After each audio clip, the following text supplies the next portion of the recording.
when the war starts, okay, it has many phases. It is not having any one single phase. बहुत सारे phases हैं इसके.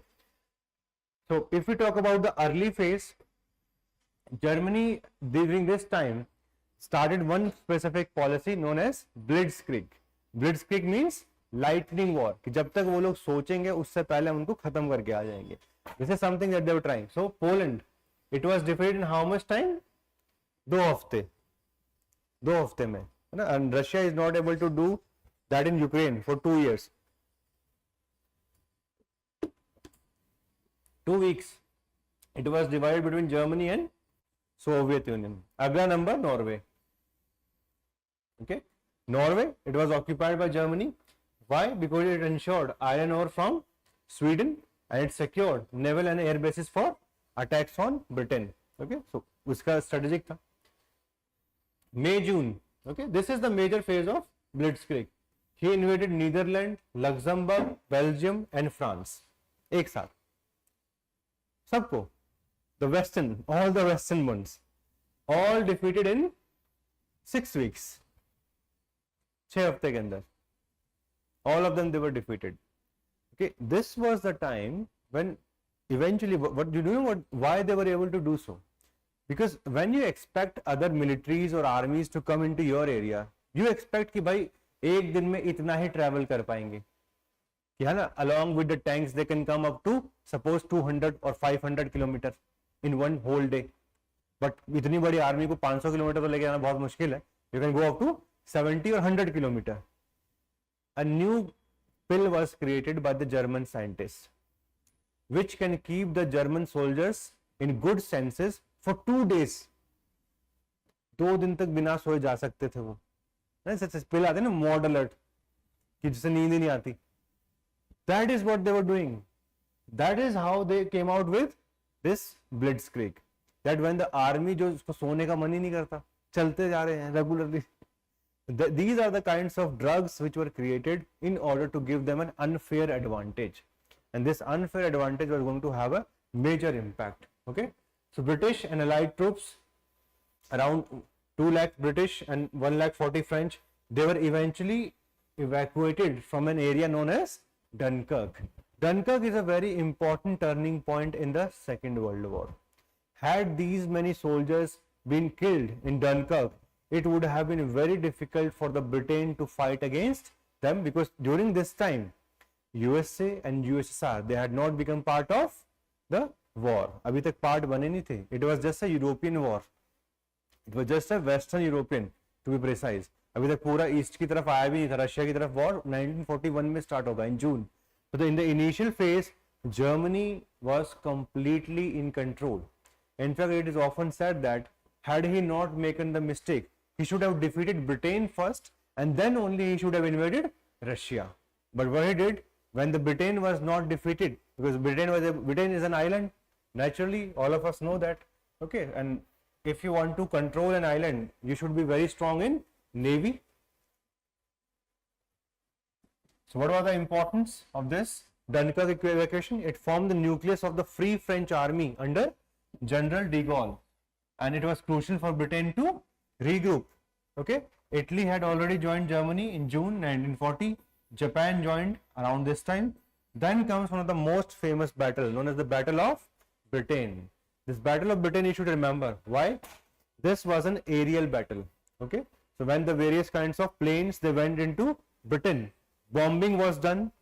Churchill became the leader, and who went out?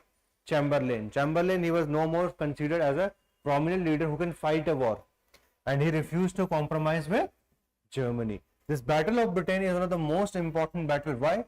Because had Britain not been able to keep itself alive, then the war was completely gone out of their hands. Okay, so what happened in this? German Air Force targeted ports, airfield, industrial installation, London and other cities. They were bombed regularly, all of them. Then Royal Air Force of Britain, they utilized radar to detect incoming aircraft, fighter planes, Spitfire and Hurricanes. They inflicted severe losses on German bombers, and Hitler suffered his first defeat in the Battle of Britain. तो इसकी defeat के बाद Hitler ने कहा चलो ठीक है अब इस तरफ नहीं जाते, let us focus on some other areas. because he was not able to defeat. And simultaneously, U-boat warfare was going on. German submarines, they disrupted the British trade. And then comes the most infamous, and that is the invasion of Soviet Union. Initially, the invasion of Soviet Union, it was considered in November 1940 कि अभी के अभी कर देते, खाली बैठे क्या करेंगे, ओके इधर तो हम लड़ाई कर नहीं पा रहे, कहीं और चलते हैं. However, the invasion of Russia postponed due to Balkan campaign against Yugoslavia and Greece. तो उन्होंने कहा चलो ठीक है, थोड़ा सा रुक जाते हैं, पहले किसकी तरफ चलते हैं, Yugoslavia as well as Greece. Let us go towards that. So that's why the invasion of Russia, it was postponed. However, finally, Operation Barbarossa, this was brought in, and on 22nd of June 1941, Russia was invaded. The moment Russia was invaded, eventually initial victories came to whom? Germany, and they went very close to Leningrad as well as Moscow. They all reached that level. So Blitzkrieg was in full flow. Okay, that they were not able to defeat Britain. It was not a defeat as such for Hitler. The only thing is he was not able to defeat the Britain. So it was more of a draw. But till now he was having everything in the right manner. सब कुछ सही चल रहा था उनके लिए. Then comes the zenith. This is the zenith. 1941 में जो उनके हाथ में था, this was the largest area under the control of Hitler. Let us try to see कि यहाँ से problem क्या शुरू होगी. German rule was very repressive, brutal and exploitative, forced labors, and this racism and Holocaust led to the death of how many Jews? Around 6 million people. They died in these concentration camps. Then comes the anticlimax. So from 1939 till the mid of 1941, he was on the higher side. From that time onwards, we see the decline. Okay, and the decline is eventually also supplanted by the entry of USA. So Pearl Harbor incident, all of us know. What was Pearl Harbor? This was a part of Hawaii Island, and this was attacked by Japan. The moment Japan attacked it, Hitler also came out with a specific announcement that we have also declared war on USA now. So this pronouncement of war on USA brought in USA also, and Americans, they were now ready to fight. USA, the moment USA entered, American public opinion so far had kept them out, but अब तो कर नहीं सकते थे. The war was declared on Japan as well as other fastest power. Allied response, Britain and China joined the USA in declaring war on Japan. And there was one act which was passed by the Senate known as the Land-Lease Act. As per this, so much of aid was given to these various countries of Europe so that they can fight against the Axis powers. Then some key battles were fought in Pacific. In August 1942, US forces under MacArthur began playing a prominent role in the Pacific. Battle of Midway in June 1942, it was planned by Japanese Admiral Yamamoto, but it resulted in a very major defeat for the Japanese. So starting from 1942, we see the turn of the tide, and eventually one after the other, they are going to lose. Battle of the Guadalcanal from 1942 to 1943. It was an offensive by US Army and Navy in the Solomon Island, and it ended in defeat for the Japanese. Philippines was also being taken by the Americans one more time. 1944, all of us know. Okay, Subhash Chandra Bose along with the Azad Hind Force, they tried to come through which campaign? Imphal campaign, but this campaign eventually failed. Okay, so they were trying to come through this Burma route.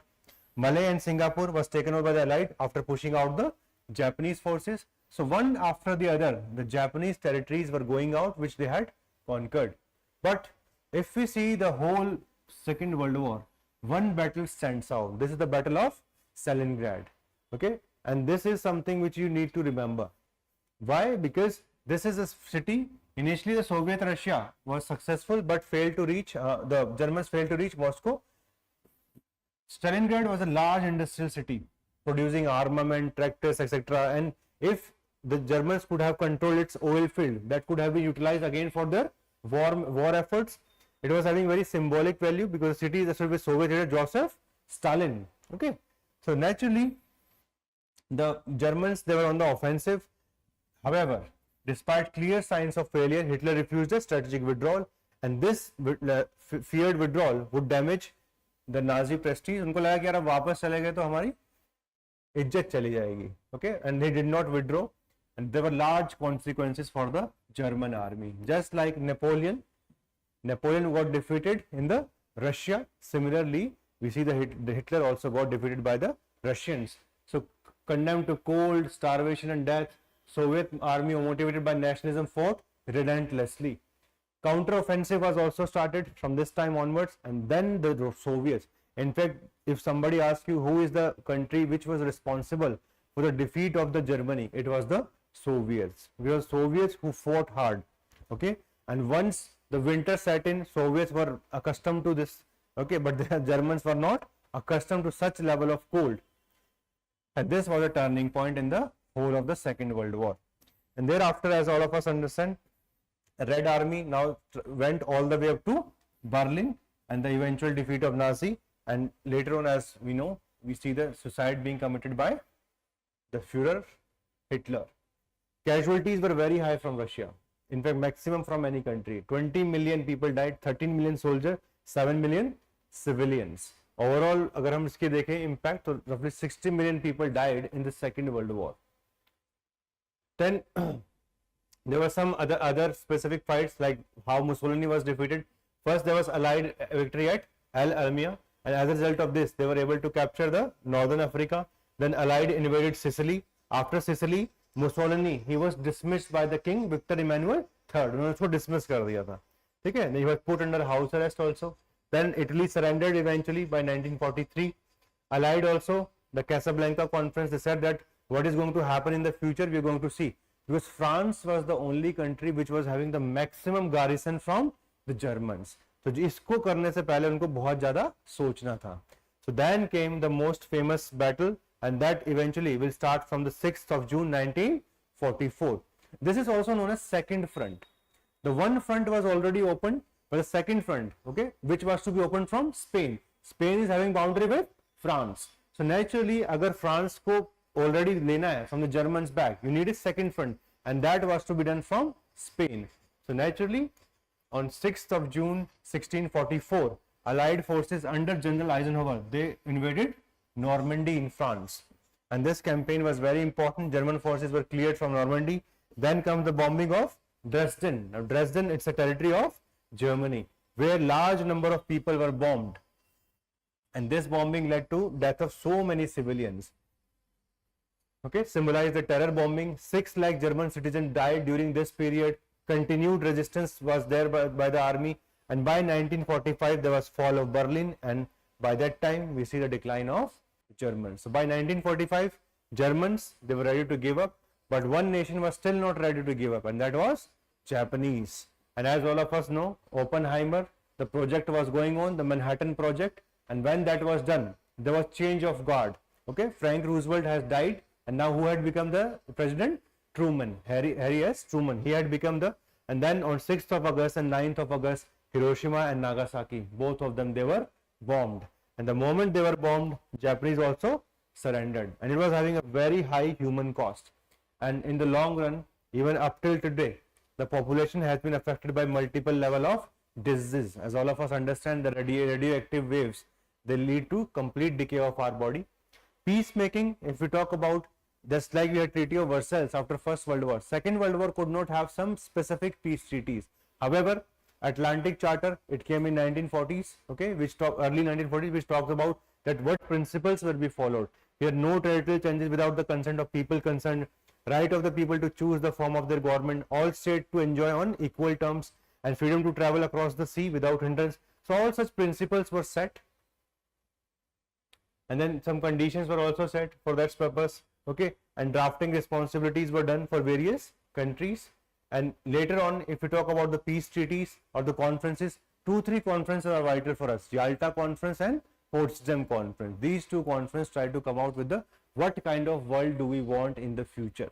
But the commitment, okay, of the Allied power, except USSR, was that we will not force same kind of revengeful treaty on Germany, because if we will put treaty like Versailles again in the future, people are going to resent it. So that's why the right kind of solution could not be found, and Germany was divided into 4 parts along with Berlin. So 4 part में divide कर दिया as a reason, because they thought that this area is the one which we have to look out for in the future. Lots of outcomes came in the treaties, but the most important for us It is with respect to Poland. Like Poland now moved westward, lost some of territory to Soviet Union. Japan, the fate of Japan was decided at Cairo conference, in which Roosevelt, Churchill, and Chiang Kai-shek, and they lost its territory and were forced to surrender. Germany, the conference eventually came in the Potsdam, and this division laid the groundwork, and इसको चार part में divide कर दिया. And by 1945, two important things were required. One, an organization which can stop war in the future, and that was UN. And second, some multilateral institution which can work for development. So that's why World Bank along with IMF, both of them, they were created. IMF's main role has been what? Lender of the last resort. So balance of payment crisis, whenever it happens, which institution come into picture? IMF. And World Bank, it was for the reconstruction of the world. Okay, so soft loans are required to be given by this. If we see the impact of the Second World War, 60 million people died, destruction of cities, Warsaw, Kiev, Tokyo, Berlin, infrastructure damaged, displacement of millions of people, Germany, Europe, and all of them. Okay, now there no longer was a great powers. There was a complete decline of the Western Europeans, and simultaneously we see rise of USA as well as Soviet Russia, which was bound to create Cold War in the future. Impact on Great Britain, it lost its image, and now from there on it was not independent in pursuing its foreign policy. Now it was dependent upon USA, because USA was the leader of capitalist world from now onwards, and some monarchical changes also happen in countries, not that much important.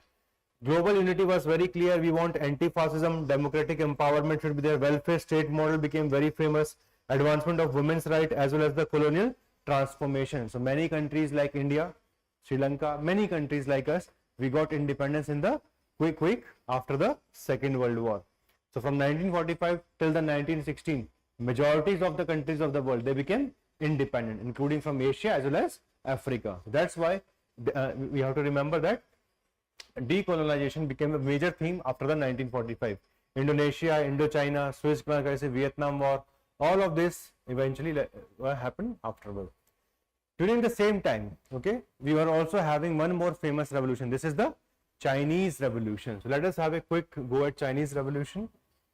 If we see Chinese Revolution,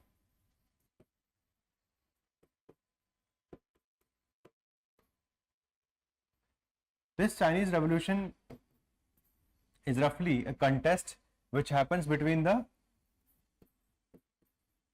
nationalist party known as Kuomintang, KMT, versus Chinese Communist Party, CCP.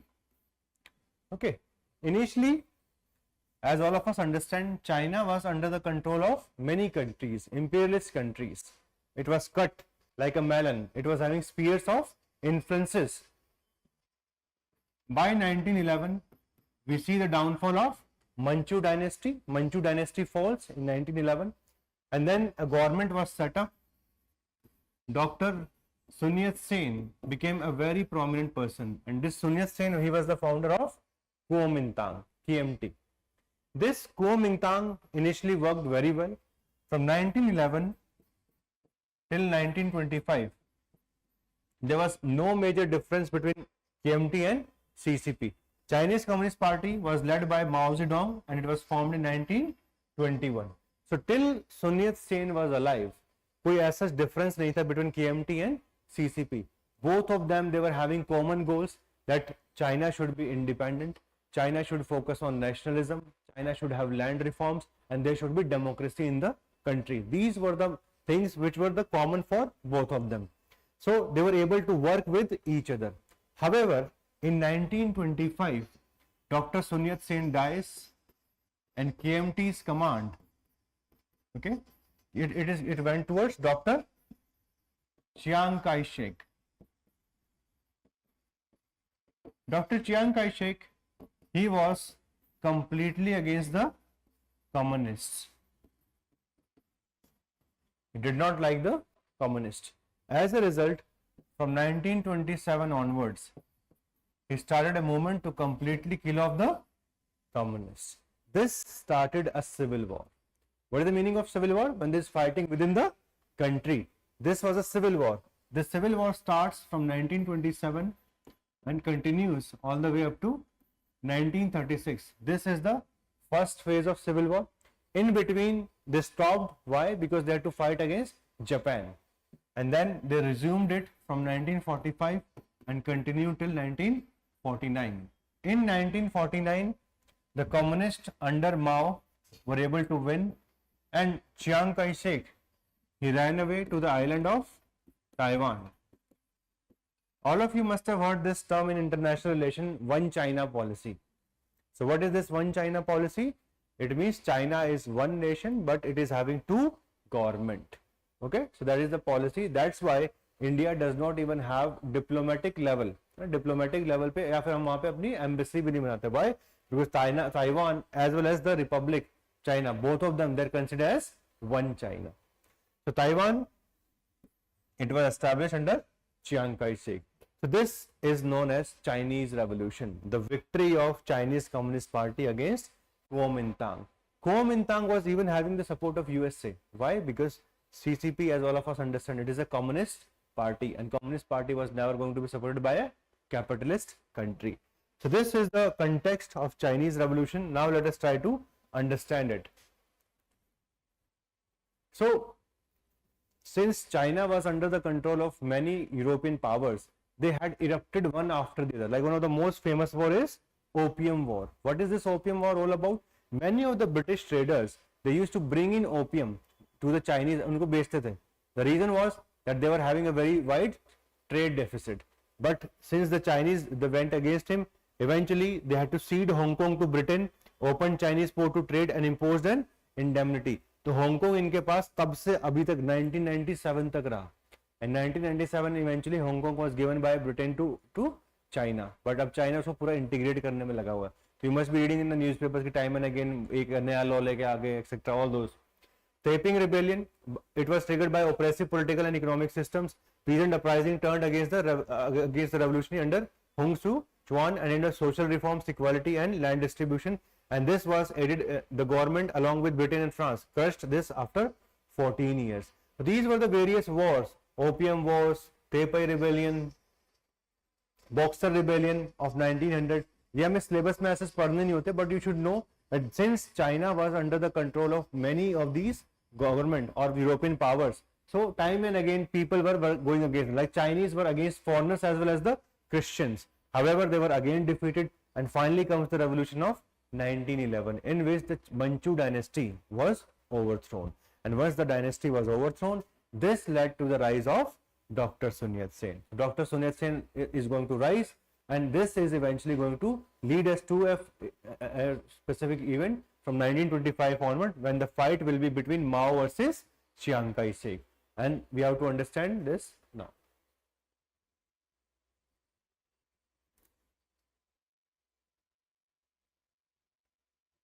So if we see Dr. Sun Yat-sen, okay, Dr. Sun Yat-sen, he was born into a poor family, educated in a mission school, sparked by interest in politics, and eventually he went against the king or the Manchu dynasty in 1895, established the political party Kuomintang, okay, इन्होंने ये किया in Tokyo in 1905, and he was a believer in three things. तीन चीजें होनी चाहिए: nationalism, democracy and people's livelihood. That's why he was a believer in land reform. Nationalism, democracy and land reform. So this is Dr. Sun Yat-sen, okay, and he was somebody who was opposing to unequal treaties, and he has a vision for China, advocated for a republic, not a constitutional monarchy, as the future of China, and that's why he is known as the father of modern India, Dr.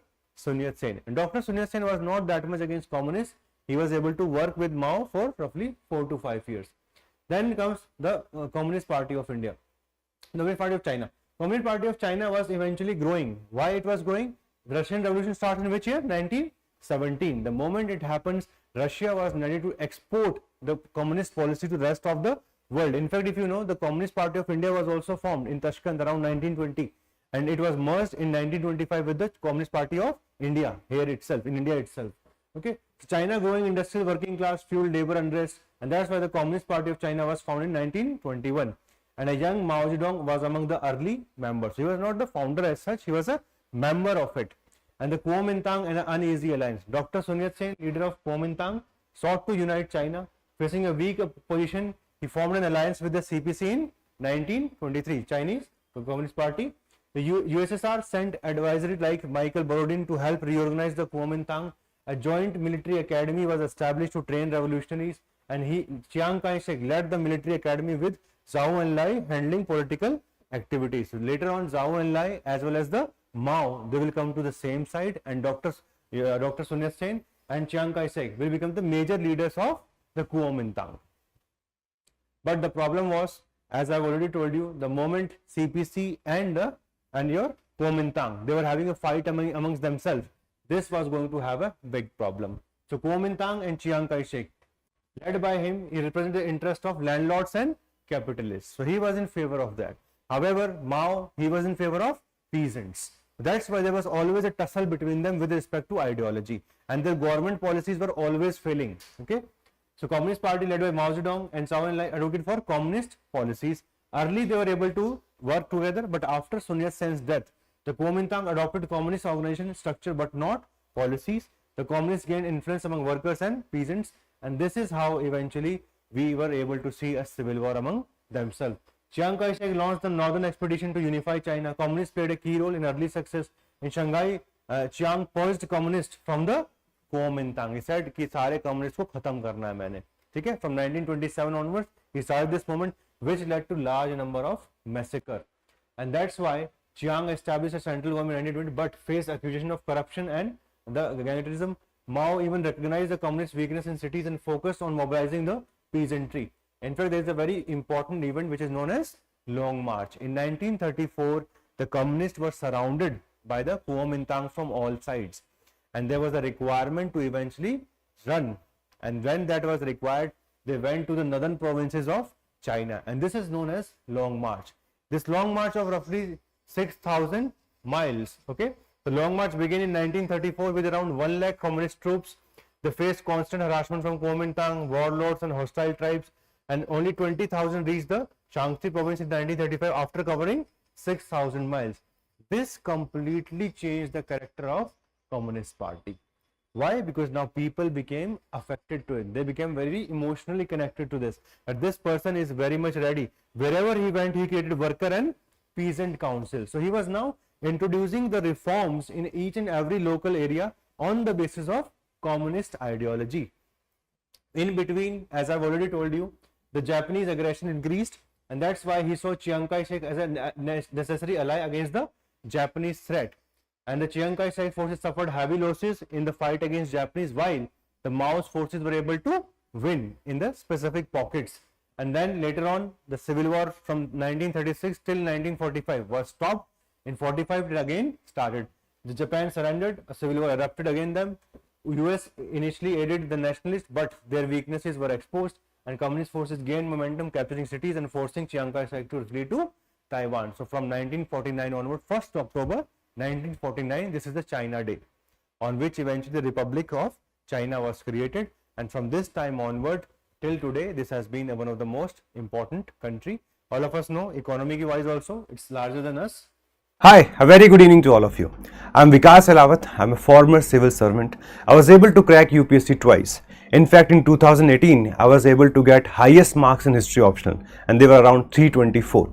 So this year, I'm coming up with a series which I'm calling Self-Study History Optional. इस series में 100 से ज़्यादा video होने वाले हैं, which are going to cover the different nuances of ancient, medieval, modern as well as world history. So those of you who are preparing for 2025, register करिए and try to get the maximum out of this specific initiative of ours. So at Prepcareer IAS, we are producing results from last many years. 2023 में बहुत सारे toppers हमारे institute से थे.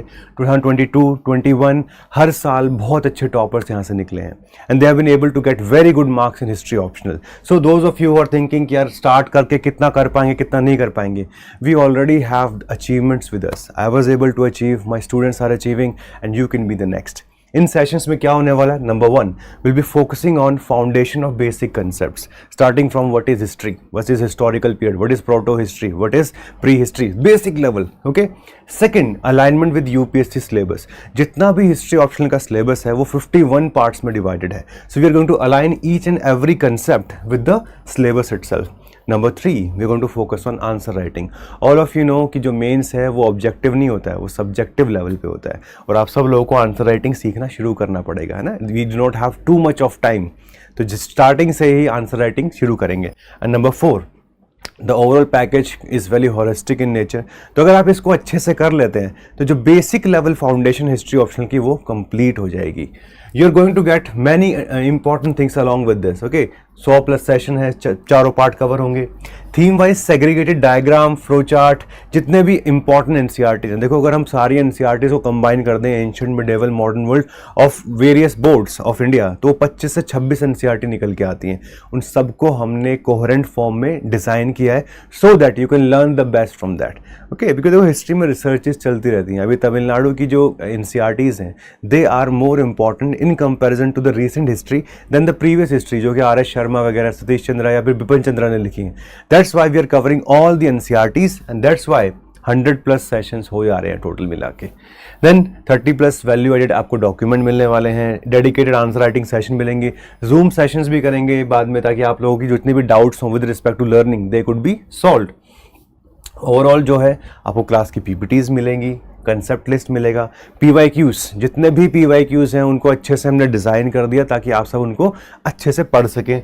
Mind map मिलेंगे पूरे syllabus के, वर्कबुक और लर्निंग असाइनमेंट्स मिलेंगे and self assessment test, so that once you learn something तो साथ में उसको एटलीस्ट इवेल्युएट भी करना चाहिए ना कि भाई हमें कुछ समझ में आया भी है, नहीं आया, एटलीस्ट जितना रिक्वायर्ड है वहाँ तक पहुँचे हैं या फिर नहीं पहुँचे हैं।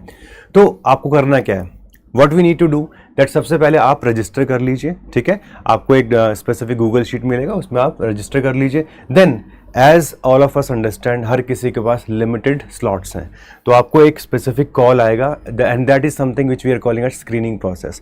बिकॉज अगर हमें आपको ये सारी सर्विसेज प्रोवाइड करनी है, the number of students which we can help they are always limited in nature. So academic counsellor is going to call you, they going to help you out, they going to understand आपकी requirement क्या है। हो सकता है आप college के first year में हो, सेकंड ईयर में हो, थर्ड ईयर में हो, और you may have already prepared for some time and you are not getting the desired result, तो इसलिए हमें स्क्रीनिंग प्रोसेस चाहिए होगा। And finally on the basis of this you're going to get the benefit of this program.